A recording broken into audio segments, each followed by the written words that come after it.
Moms for Liberty really worked miracles. We have a crisis in America in public education.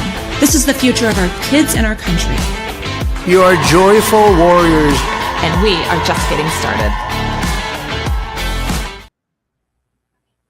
Welcome to the Fire of Liberty show. We are exactly 8 days from our national summit, and we are excited about that. I'm Tina Deskovich. I'm the CEO and co-founder of Moms for Liberty, and I invite you right now to go purchase your tickets to the Joyful Warriors National Summit. It's our 4th annual. We have a flash sale going on right now where we're calling it our early late bird sale. So we went back to our early bird pricing for those that are late birds. And I know most of you are. So the sale was a 48-hour sale. It's good for 2 more hours till noon Eastern time today. Wednesday, October, what is the date today? 8th. October the 8th. Yep. There we go. And so get your tickets. We have a great lineup. We have over 60 speakers this year. I think we passed 65 yesterday with confirmation. Speakers are still confirming. There's a couple still outstanding we're waiting to hear from. But we have Congressman Byron Donalds. We have Benny Johnson, James O'Keefe, Senator Ashley Moody, John Amachuku. Did I say it right? Yesterday I said it wrong. I think so. Pastor John Amachuko, who will be on the Dads panel with Adam Coleman and with Benny and with Graham Allen. Thank you for the help over there from my guest today, who I haven't even introduced yet. So the list is endless. Again, you can go on our website, momsforliberty.org/summit25. You could click on the speaker tab. We're uploading speakers all the time. I have 5 more in my inbox to upload today. I know I'm waiting to see. And so join us, get your tickets. We have Saturday only tickets for $99. We have student tickets for Saturday for $50. And so there's a lot of options. The gala, of course, is going to be amazing. The Such a Time as This gala Saturday night, and you can buy individual tickets for that too. So it's Orlando, Florida, 1 week from tomorrow, October 16th through the 19th, 2025. And we hope you'll join us. So today's episode, we're going to talk about a few things. And our guest today is our chapter chair in Kershaw County, South Carolina, and her name is Autumn Dunlap. Welcome to the show, Autumn. Thank you so much for having me. How was your drive from South Carolina? Because you did not fly. You drove with your daughter. She's out there. Is she in the room with us, or is she out there? And then she's out in the lobby. Out front. Yeah, she's been a good helper around here already this morning. Oh, yeah. We had the best time. Listened to lots of music and sing-alongs and audiobooks, and then she slept because that's what kids do. Yeah, I have boys, and so do love my boys, but I think there's something a little different maybe traveling with your daughter. It absolutely is. And she's the baby. She's got 2 older brothers. So it is a very special, and we don't get a whole lot of time, just the 2 of us, to kind of get away. Oh, good. So this is really special. And it's the first trip that she's been able to take for Moms for Liberty stuff. So she has been, I think, maybe more excited than I have been, if that's possible. Well, and we're not far from the beach, so hopefully you'll be able to hit the beach before you head back to South Carolina. She will make sure that happens. Wonderful. Okay, and so some of the things I didn't say when I introduced you is you are the chapter chair of the Kershaw County, South Carolina chapter. But when I talked to you the other day, over a period of time, it started coming out that you are also the vice chair of the South Carolina Legislative Committee. You are also your county GOP chair. You are also chair of the Federated Republican Women's Group. You are also the worship leader at your church, a youth leader for 18 years, a mom, and I have no idea what a lollipop is or something like that, but you're also, is that a grandma? Are you a grandma too? Yeah. He calls me Lolly. Lolly. You're also a grandma. And so I was looking at that as I was kind of putting together my thoughts today, and I just thought, wow. Yeah. Wow. That's a lot. It is, but I'm very blessed. When I look at that, what I see is a leader.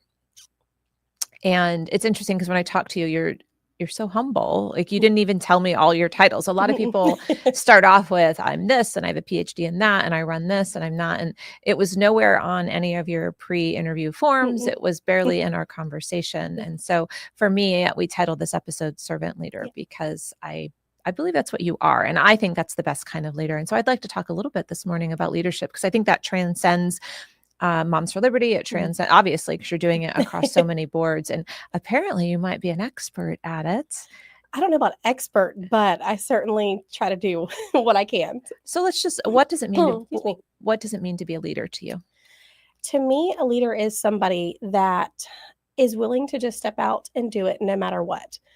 There's going to be hard days. There are going to be days that you feel like you were just on cloud nine and everything is great, but somebody has to do it. I think there's a lot of times that we see a need, and it's so common for people to sit back and be like, oh, I want somebody to do that. And then we sit and we wait for somebody else to do it. That's something that my husband and I a long time ago learned working in ministry, that if there's a need and God put something in your heart, probably put it there for you to do. So if the door is open and God has made a way, then step out and do it. I love that. So if the door is open, the window's Mhm. open, and something has been placed in front of you, I wonder, let's just talk about that for a second. Mhm. Does that mean you're supposed to do it? Does that mean it came, the idea that it came from God? Is it an opportunity to weigh it and think about it or possibly turn it down? I think this is an interesting conversation. So I would say just because it's there doesn't mean it's always for you. It took a lot of prayer. And to be completely honest, I was very hesitant the first time. I'm like, there is no way, Lord, that you were asking me to do this. Like, I don't have To do what specifically? to step out in a leadership role. What was your first leadership role? First leadership role was actually in ministry, and it was in youth ministry. That one I was more comfortable with because it wasn't just me. The first leadership role was actually with Moms for Liberty. Really? Mhm. So as the chapter chair? As the chapter chair. And so how did that opportunity present itself to you? That opportunity came about. I was supporting someone who was previously running for lieutenant governor. And even in getting involved in that, I kind of said, okay, God, like if this is what you want me to do, I will go and do it. But I really need you to give me the words. I need you to open the door. I don't want to say something and look like a buffoon kind of thing. Yeah.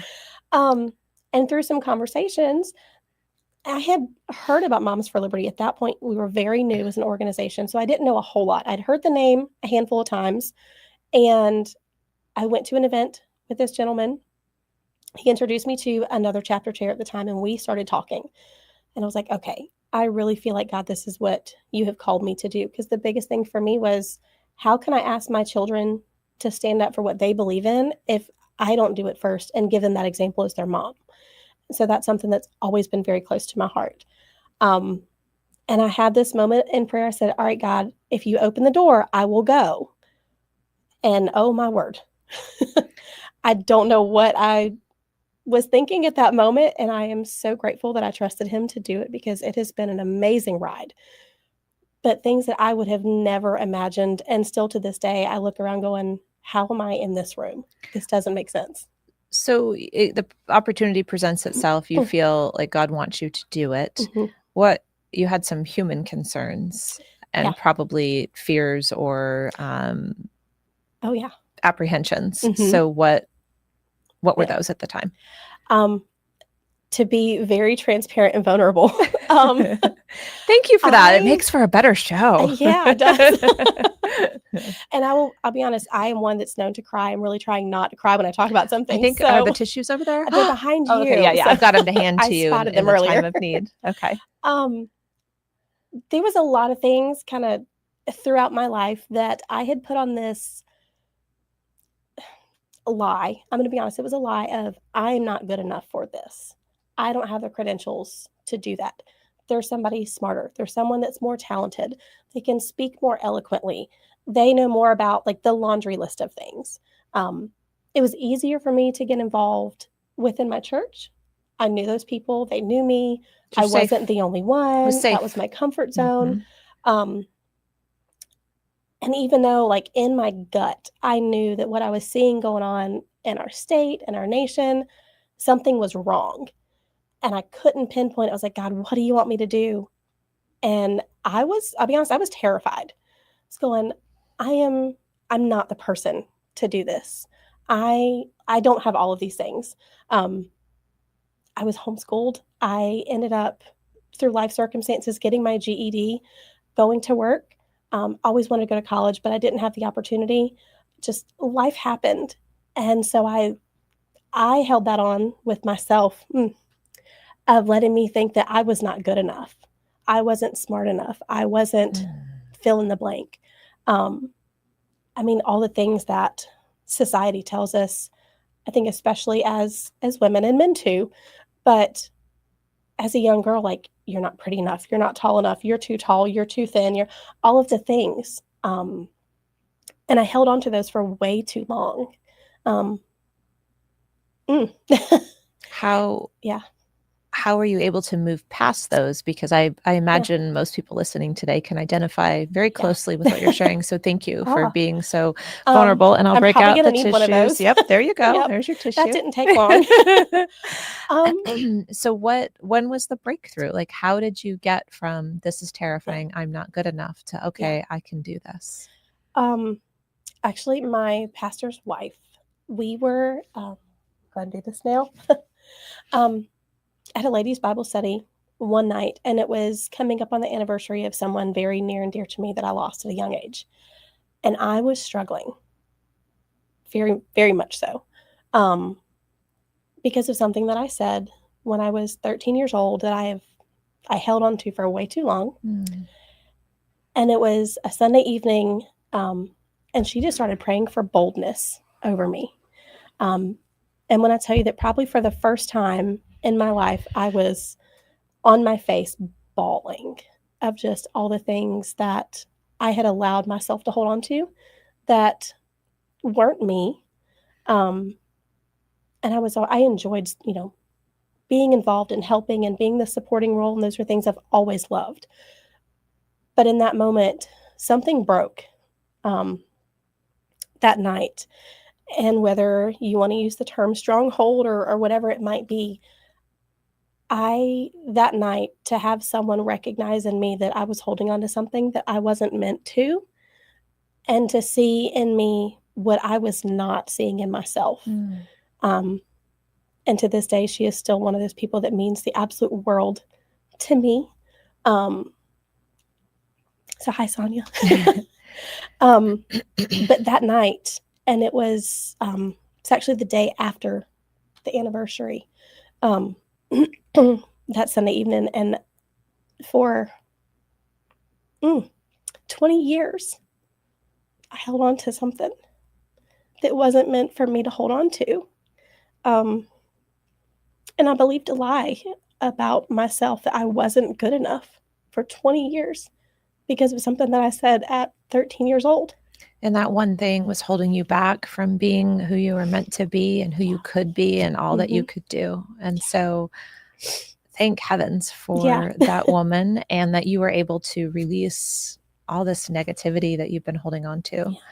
And so once you did that, it seems to me like all these opportunities start to present themselves, because now you're ready, right? You're not being held back by these self-doubts and these thoughts of I would say self-hatred in some ways, and and regret and all the negative connotations. Like, you release that, you let it go, and now you're ready to soar, basically. Oh my goodness, yes. And I can't believe Moms for Liberty was the first opportunity for that to happen for you. What an honor to be part of an organization that opened that door for you.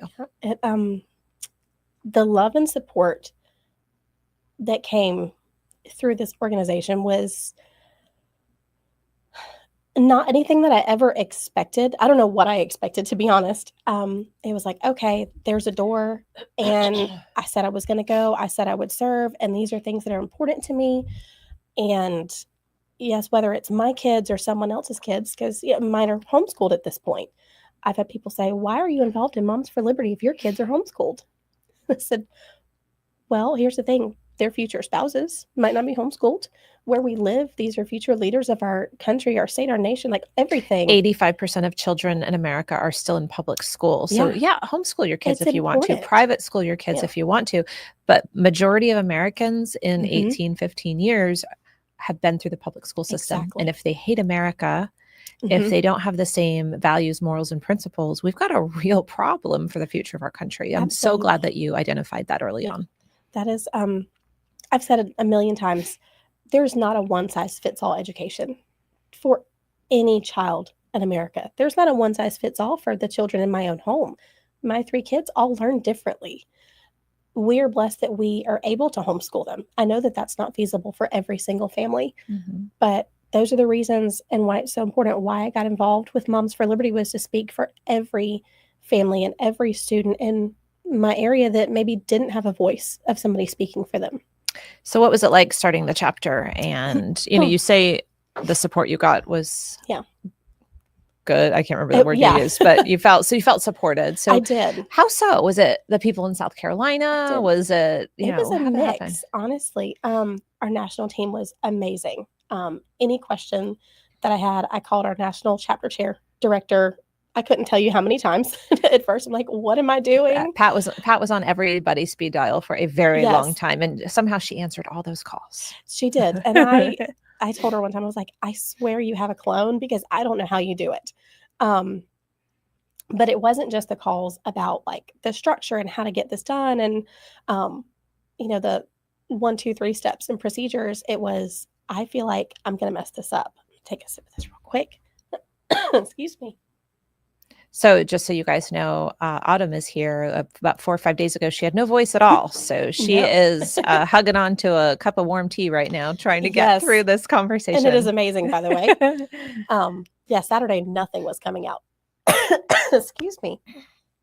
But the support from my county, from fellow counties getting up and getting going, it was, here are resources even before like my initial package came in the mail, which I'm pretty sure like I stalked that package from the time that I hit submit to like, here's a tracking number. What do we do? I was so excited. Other counties, and I'm blessed to be in an area that I've got 2 or 3 counties that are just within half an hour, like where our chapter leaders are. So we would get together, we would talk on the phone. It wasn't long. So when we launched, it was in the fall 3 years ago. So we just had our 3-year anniversary. Happy anniversary. Thank you. And then I went to Summit, and I was still feeling like I was trying to get my feet under me at Summit. And so this was the Summit in Philly? Mm-hmm. Okay. Yep. Summit in Philly absolutely changed my life. And I like the segue to Summit. We can talk about Summit some more. So tell me about how Summit changed your life. And for those listening, our 2025 Summit is next week. It is. I'm so excited. And again, because life is never easy, no matter where you're at. I wasn't sure I was going to make it to Summit. It was actually maybe the week, I don't think it was quite 2 weeks before, when a fellow chapter chair called me and was like, Autumn, it's not going to be Summit if you're not there. Mm-hmm. My dad was going through a lot of health stuff at the time. And I said, I just don't know that I can go. And my dad told me, he's like, Autumn, you have to go. I know how much this means to you. You have to go. And at that point, I'm like, I don't have this and that. And because, again, the support has been phenomenal. I don't have this and that. What is that? I have a feeling you're going to say like a dress. I didn't have a dress for the gala. I knew it. I knew it. Ticket. I didn't. I was looking at the things that I was trying to do to help my dad at the time, and the extra funds were just not where I could see it. And this chapter chair was amazing. I said, actually, I've done some fundraising. By the way, your ticket's covered, your flight's covered. Put insurance on my flight back, so if my dad had gotten worse in his health, I could leave at any moment and come back. My goodness. Ended up, she's like, oh, by the way, this person has space in their room. You're going to bunk with them. In a matter of like 30 minutes. And I was just, I think I went through an entire box of tissues crying. So yeah, that was one of those. And the experience at Summit in Philly, again, I had no idea what to expect. Goodness. I got there and it was just like my eyes opened to, oh my goodness, like, Lord, I said, if you open the door, I will go.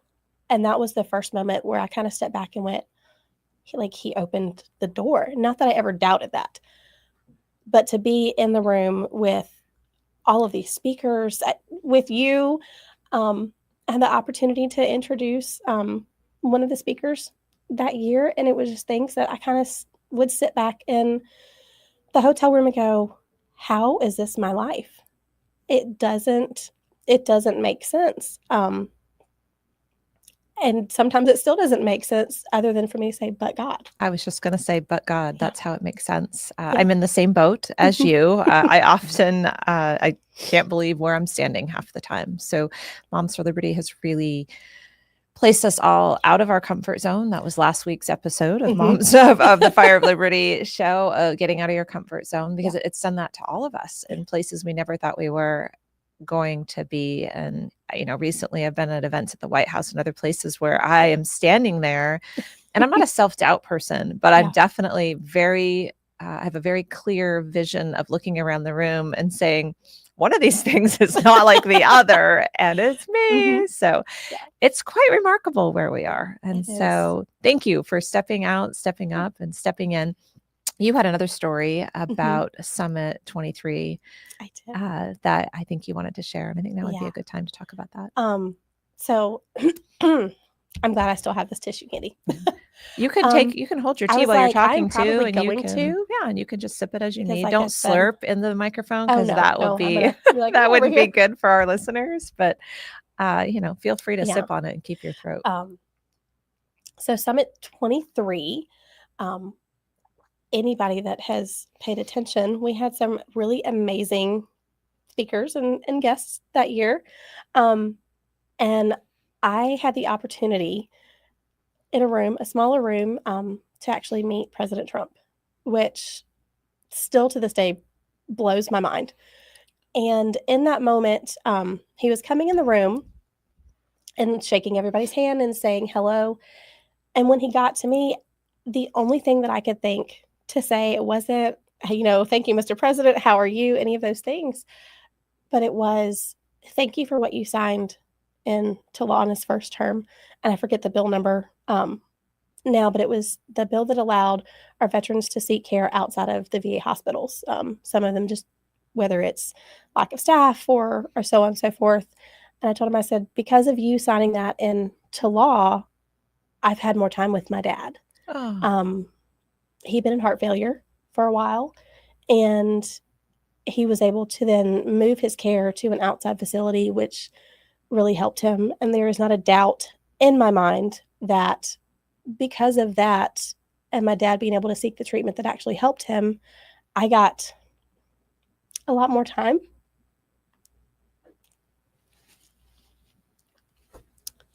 Whew. And when I said that to him, he said, "What's your dad's name?" I told him my dad's name, and he looked back, and I don't know if it was his security guard or whoever was with him. And he said, "Write down his name and you make sure that goes in my Bible." And I'm sitting here going, this is not happening. President Trump said to you, he's going to write down your dad's name and make sure it goes in his Bible? He actually had me spell my dad's name to make sure that it was exact when he wrote it down right then. And he said, "You tell your dad," I said, "thank you for his service and that I'll be praying for him." And in that moment, it was like there was nobody else in the room. And I know people say this when you meet some people, but it was such a surreal moment that, yes, he was the former president, now sitting president, but it was someone that just genuinely cared about my dad's service and about him. And I don't think anything that can top that moment of people that I've met, because it was so personal. Yeah. It wasn't just "Oh, how are you? Nice to meet you," and move on. He took the time to stop and listen. And in reality, it probably happened in less than a minute, but it felt like everything just kind of stopped for a minute because somebody else cared so much about my dad. What a powerful moment.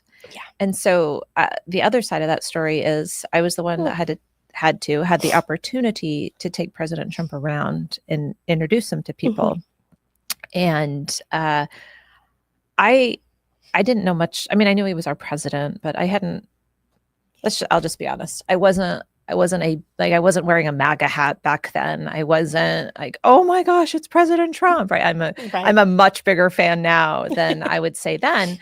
It was an honor to have him there. We were so grateful. It was an honor to be the one to greet him and walk him around to everybody. I was blown away that day by him. We had President Biden at the time who we were seeing the cognitive decline. We weren't thrilled with anything he was doing in his leadership skills and style and the things that were happening in our country. And then here I was with this man and I'm walking him around, and I don't remember your specific conversation. Mhm. I mean, I wasn't standing right there with everyone, but I was there for a number of conversations, and yours was not unique, is because what I witnessed is Mhm. also this uncanny ability to recall things. I would say, Mhm. President Trump, this is so-and-so, Susie Q, she's our chapter chair here.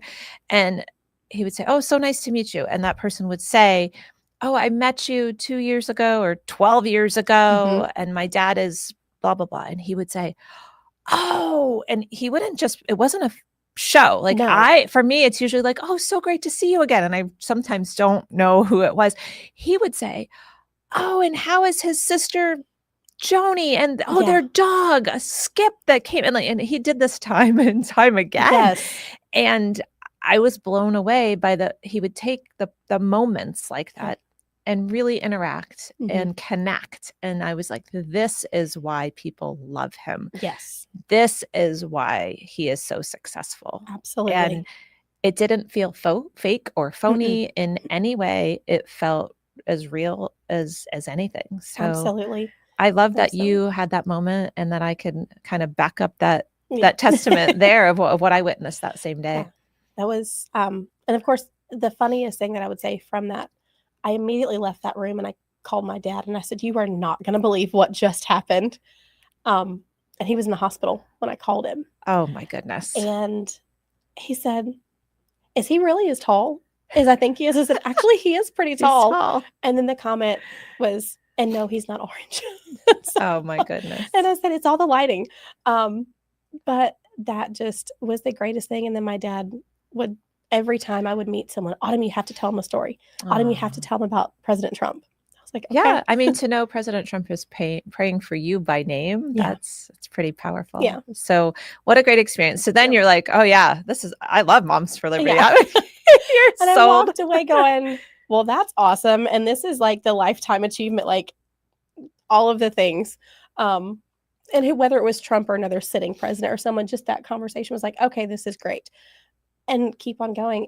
But God just kept opening doors. And so it was like, okay, now this, and then this. And it's, in my opinion, because I've been witnessing and experiencing the same life the last 5 years, it's because you're saying yes. And so more opportunities are happening. And when you're not held back by fear and all of the weight of all those negative and bad things, the windows and doors open. And they don't stop. They don't close, right? Things keep happening. I'm always like, oh, well, this is it, right? I've arrived. And then no, whoa, there's something more around the horizon. And so if I had any recommendations to those listening to this episode today, shake off those shackles of fear and pain and envy and anger and self-loathing. And I don't know if you have any other words to add to this, but if you're experiencing those right now, get rid of them. Absolutely. And I think the biggest thing and everything that you just said for me was stop believing all of the other stuff and stand on who I know that God says I am. And if he chose me, then I'm good enough to do anything else. And I'm going to make an assumption here. Before Moms for Liberty, you never were probably called all of the horrible names you've probably been called since you've stepped into this leadership role to do this. And so isn't it amazing that you've probably been attacked more than ever before, called more names, had more trials and tribulations probably than before you stepped into it. And yet you have the strength and the power to keep going. Yeah. I think the only time that I actually said something back, because I make a really good line to, I don't get in the back and forth on social media. Just not my thing, was when someone went by my house, took a picture and posted it online. Yeah, it's a problem. And what made it worse was it was somebody within my own county. Yeah. That was the only time that I got really bold really quick. And I was like, I have minor children and respectfully take it down now. Yeah. Thankfully they did. Don't mess with our kids. No. I said, listen, you don't have to like me. That's okay. But leave my kids out of it. So. Yeah. Oh my gosh. Have you seen our new shirt? Did you see yesterday? I should have wore it for today's I episode. saw. I am so excited. Dang it. If somebody in our office is watching right now and they want to get the new shirt off the back of my chair in my office and bring it in here, I would love to show everyone that's watching this episode. And Yes. it's because of what you said. Like someone came after you, like Mhm. they came after you, or I always do, right? You're this, Yeah. you're that, you're this. Now you've impacted potentially my child, and it's like a Mhm. whole new me. And I would call that the lioness, Yes. unleashed lioness. That's the new shirt. Yes. And so I'm really excited. They're not online yet. You can't buy Yeah. them, but I was gonna Yeah. show everybody real quick. And so often we are our Mhm. unleashed lionesses come Yeah. out when they come after our kids. Yes. And so we're going to take a break for a minute and show you the newest commercial from Real America's Voice. They are our media partner for Summit this year. And they are going to be live at our national summit next week. They are going to be broadcasting live. John Solomon is going to do his show straight from Summit. And Oh, so I'm they put excited. together this segment that they are going to run on All Real America's Voice for the next week. And when we come back, we're going to talk to Autumn a little bit about when she left an event and went out and interacted with the protesters and how that ended up. So go ahead and watch this 1-minute commercial now. This October, America's grassroots will gather for the Moms for Liberty National Summit 2025. And Real America's Voice will be there as your official media partner. From Orlando, Florida, the movement fighting for parental rights, liberty, and America's future. Join us live as John Solomon's Just the News, No Noise airs directly from the summit floor, along with special shows and reports you won't see anywhere else. Throughout the weekend, our team will deliver exclusive interviews, live updates, and in-depth reporting as leaders, parents, and patriots from across the country unite to chart a brighter future. Don't miss this historic event, the most impactful gathering of parental rights advocates in America today. Tune in only on Real America's Voice, because this is more than a summit. It's a movement.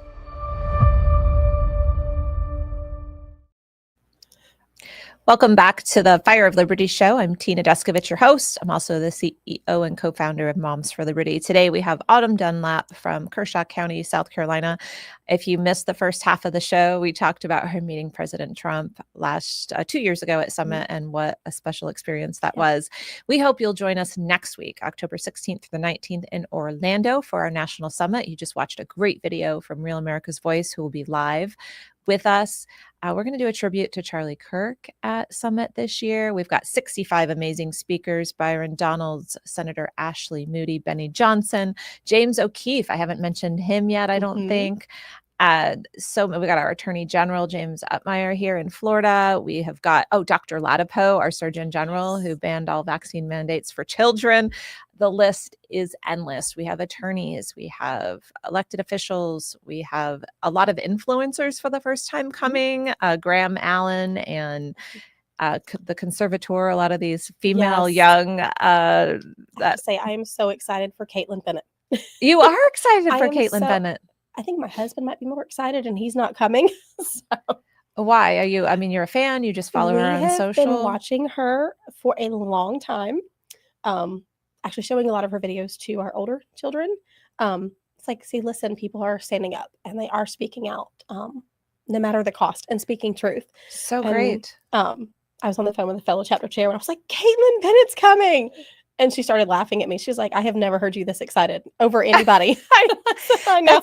It's so amazing how so many of these different speakers sit with other people. So if you're watching online, go to momsforliberty.org/summit25. You can click on the speakers tab. Over 65 speakers so far. I'm not sure if they're all up there yet, but we're working on getting them all up there as quick as we can.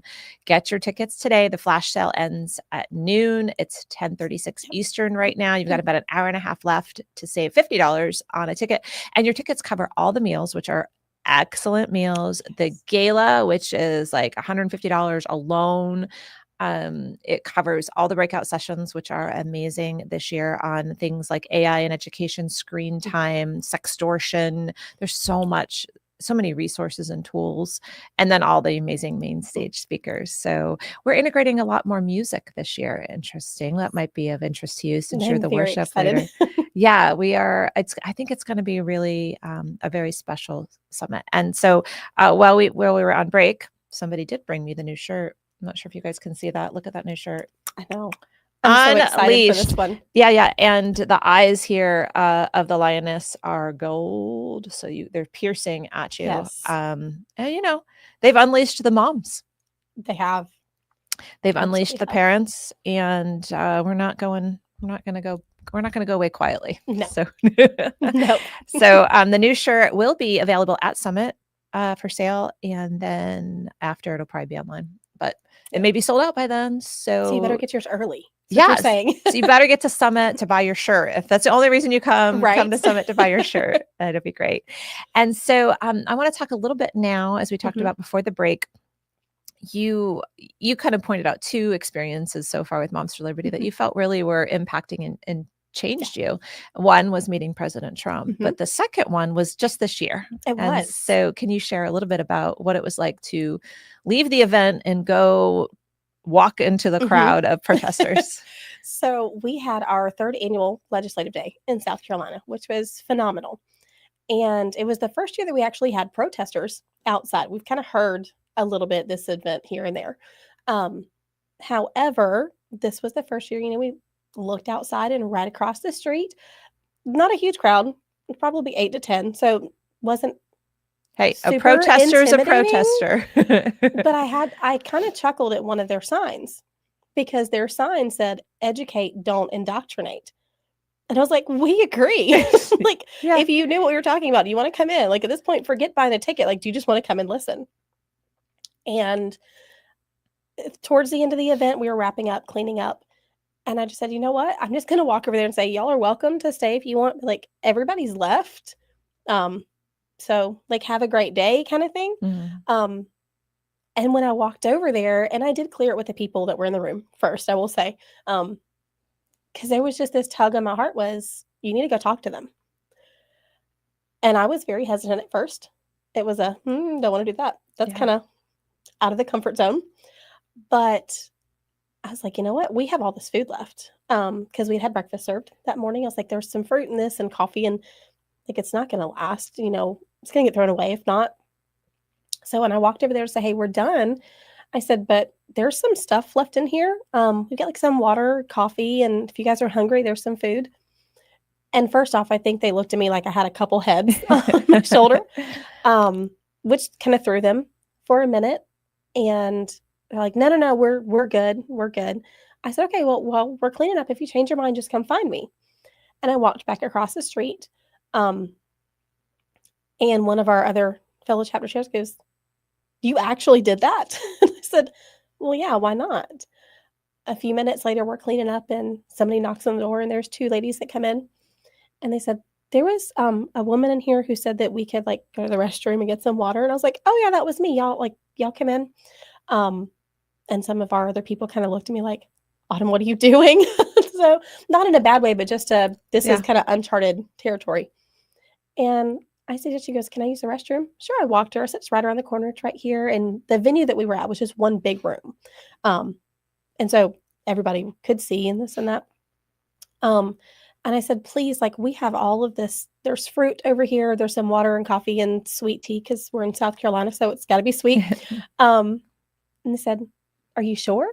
And I said, well, yeah, it's just going to go to waste. Like, you can have it. And so she put some fruit together and she's looking at this venue and she goes, oh my word, this place is beautiful. I said, we're very blessed that we had this location. And she said, can I walk around and look at the building? I said, sure. So I just walked with her for a few minutes and we started talking about, even though we disagreed maybe on a perspective of how to address issues, the one thing that we agreed on was that I don't want someone to tell me how I have to raise my children, and neither did she. Even if we have a difference of perspective on how to get it done, we could agree on that fact. I was like, okay, great. We have a place that we can come together.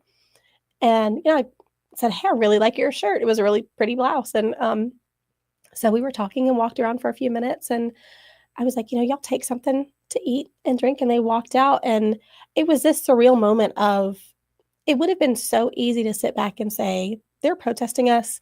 They don't know anything about us. They hate me. We might not be friends at the end of the day. But just that moment that the door was open to say, listen, this is who we are. And she made the comment, you're not as hateful as I thought you were. And I said, neither are you. You and connected on the level of humanity, Yeah. which is so important that we do Yeah. more of that now. So Moms for Liberty values stand for truth. Yeah. Number 2 is build relationships. Mhm. And that means build relationships with everyone. Yes. And the ladies across the street, you Yeah. took the time to build relationships with them. Yeah. And thank you. Thank you for representing Moms for Liberty so well. I think that is a wonderful story. And I don't know, how do you think, so in my mind, we opened this episode talking about leadership. Excuse me. And so you clearly have stepped into these leadership roles. And to me, that is a shining example of leadership, right? You felt like you needed to go do it. Of course, the little devil on the shoulder's like, no, don't go do that. That's scary. This might go bad. They might be mean. They might they might call you a name, all the things. And to me, leadership is doing it anyway, pushing beyond the fear, doing what you know is right and what you're supposed to do. Yeah. And so you did that. Yeah. And so are you glad you did it? I am very glad that I did it. Again, it's one of those, I guess maybe I probably didn't think it through all the way, to be completely honest, of what could happen here. But in that moment, that wasn't what it was about. It was that tug on your heart, go do it. Okay, I'll do it. No matter what it comes from it, okay, let's go. And it ultimately worked out Yeah. very well. It And did. so I encourage all of not just our chapter leaders and our members, but I encourage everyone listening, all Americans, to do more of this. Yeah. More dialogue, more communication, Yep. more kindness, more service, more connection. We got to push back against all of the hate and the things and the division that's happening, especially online. Absolutely. Because there's a lot of it. Yeah. Well, I'm also going to say part of it was having live events. So if you're just doing digital things and online things, the opportunities to interact with other humans you like and humans you disagree with or don't agree with, the opportunity doesn't happen on online events. And so it's important that we continue to host and put on live events, live chapter meetings, live trainings, state legislative meetings, summit, opportunities to get together to build connections with your like-minded people, but also to show other people that you are not as hateful as they thought, to quote what she said to you. So that's wonderful. So let's just talk for a couple more minutes about your role as a leader in Moms for Liberty. Okay. What have you learned overall? If you lead that chapter 3 years, you said? Yeah. Yeah. What are some of the things you've learned? Oh goodness, there is a laundry list to pick from. If I could pick just the top 2 things, because again, there's a laundry list, and we've probably touched on this and other chapter chairs may have as well, that the things that are the hardest to do, you will be most grateful for. For example, the first chapter meeting, which might look like this big task. How am I supposed to get people here? Where do I hold it? Do I have everything together? Or am I looking at bylaws and all of these other things? Do it. Just do it. Do it if you were dropping the papers on the floor. Do it if you are meeting around your coffee table, or if you're meeting in a coffee shop for the first time. Just get up and do it. Because not only the satisfaction that you feel from going, I did it, I can do it, you're showing other people in your community that if you can do it, they can do it. And I think that for me is something that has been so valuable, is being able to encourage other moms, other dads, other community members. Listen, if I can do it, and I'll tell them listen, I'm nobody special, but if I can do it, so can you. Because the reality is we are all somebody special, but we have something inside of us to give. And when you have that event, and I'll just, get back to maybe it's the first chapter meeting, it looks so daunting at first. And then once you do it, it's okay, I did it. So now we can do it again. And now you've got people that are inviting their friends or telling their people, and it just kind of snowballs from there. So even when you're scared, step out. Advice number one advice number from the one. great leader, Autumn, which I know you probably love that title. Number two. Number two is when you step out, people are going to talk. People are going to say things about you, about organization, about all of your faults, about all of the things, and you got to let it roll off your back. And it is hard. So I would say leadership is a lonely place in general for that reason, that once you step out, you're a target, and you're a target just for people to talk bad about you, to complain about you, to point at you. It's heavy and it's hard sometimes. Where do you find your support? My and people. do you find it lonely? Do you find it lonely? And where do you find your support? Well, thankfully, I don't find it as lonely now as I did when I started. It can be. And there are days, thankfully, they are more few and far between now. Find your people, whether that is your family, your close friends, your chapter members, other chapter leaders, relationships at all levels of the organization. Find your people, because those are the people that are going to cheer you on no matter what, that are going to have the come to Jesus moments when you need them, because we're all human. But they're the ones that you kind of go, okay, I need a minute. Or you pick up the phone and say, I am struggling today. Like, life is getting to me. You know, my kid's not listening and I have to do this. And I'm on a time crunch, because we put all these things together. But find your people. That is the best advice I could tell anybody inside this organization or out. Find your people. Because whether you're stepping out in a leadership role on a political side, in another organization, in your church, or just in your community, because people are going to talk. But when you find your people that know you, that love you, that want to see you succeed, and I'll be honest, sometimes probably more than you want to see yourself succeed, it keeps you going. And it keeps you going, and it makes all those things, those hard days, a lot easier to bear and to get through. And I shared with somebody the other day, I said, here's the thing, all of our really bad days that we didn't think we could get through, we got through. That is a true story. It's like, you know, and it's no secret. And I'll say again, you know, I said, God's got a pretty good track record. He hasn't let me down yet, and it's not going to happen. And he's not going to do that for you either. And so just keep going, like, step out and find your people. So we're going to do 3 from you. So number 1, just do it. Yep. Number 2, find your people. Number 3, lessons in leadership from Autumn. Oh, also make time for yourself. That's a good one.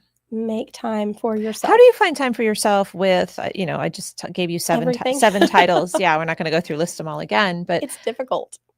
What does time for yourself look like? Honestly, it's different. Maybe from day to day, it's different. Sometimes that time for myself, being a busy mom, is, hey, I gotta get in the shower, like, y'all leave me alone. And I'm gonna turn on the music and leave me alone. And that's okay some days. Some days it's sitting in my room doing my Bible study. Some days it's in my car. Some days it's grabbing coffee with a friend, or for those that know me really well, it's going to the local Mexican restaurant, getting chips and queso. But find those moments that you're not you're not in the leadership role. You can kind of step back. You can let all the stuff fall. You can say, listen, I'm human, I'm flawed, I'm this, I'm struggling. Find your people, and then make sure that in that you're taking time for yourself, because you cannot pour from an empty cup. And I should probably say that looking in a mirror some days. I'm sure. Yeah. As all leaders need to. Yeah. But you got to find time for yourself. Even if it's 5 minutes here or there, find your absolute favorite song, go in your car, go to your room, blast it, whatever you need to do to recenter yourself. Perfect. So the 3 leadership lessons from Autumn are: just do it. Yep. Number 2 was find your people. Find your people. And number 3 is take care of yourself. Can't pour from an empty cup. Nope. Love it. All right. We are going to wrap this episode up with my favorite ending question to the Fire of Liberty show. And that is, what does being a joyful warrior mean to you? I knew you were going to ask this. And everybody says that, and they're like, and I should have been more prepared for it. So I think it's better when you don't prepare Yeah. and it just comes from your heart. I think it's some of the things that we've talked about already. And I want to preface it by saying, I know that we have like Joyful Warrior Awards. This organization is filled with Joyful Warriors. And it's those things that when it's hard, you just keep going. When you know that God has called you to do something, you just do it. That doesn't mean there's always a smile on your face. Sometimes it's, I know I have to do this and I'm tired, and we just keep going, but we do it because of why we're doing it. Not for the self-gratification, not for putting ourselves on a pedestal, not for the attention to come to us, but we do it because it's important, because of who called us to do it, not because of who we are, but because of who has called us for this purpose. I've actually never thought about it that way. And what I'm thinking now is, I mean, we always say it's with a smile on your face. And when you just said it's not with a smile on your face, I was like, whoa, whoa, whoa, whoa, you're messing up the talking points. But it's actually working towards joy. The Joyful Warrior Award is doing the things even though they're hard. Yeah. Because we're working towards joy for us and our children and America and eternal joy. Yeah. And so I really like where you took that. Yeah. One of my favorite scriptures, and now I'm going to mess up the reference. I'll just say the words. When troubles of any kind come your way, to count it all joy. It doesn't mean that you might feel joyful in that moment, but to look back and be joyful through it because of why we do what we do. I think that's really what makes a joyful warrior. And we've talked so many times about, for such a time as this. And I love that. I love that verse. I've clung to that verse probably more after joining this organization than any other time in my life, because it's something that, again, when you know who called you to do something and why, that we were called for this time, and that those moments might not feel joyful in the moment, but to look back and be like, wow, be like, but God. But God. And we're going to wrap the episode up there. Yep. But God, with our servant leader, Autumn Dunlap from Kershaw County, South Carolina, the chapter chair, the vice chair of the South Carolina Legislative Committee, and many, many other titles, including mom. And so we want to close this episode just reminding you to go to momsforliberty.org/summit25. Join us at our national summit. You will find your people. I've gotten a few emails into our general inbox asking, is anybody from this place going or anybody from this county going? Because people don't want to go alone. You can come alone. You will not leave alone. You will make friends, right? You will make friends. You will find your people, and your cup will be filled. So join us, get your tickets. You've got about one more hour for the flash sale.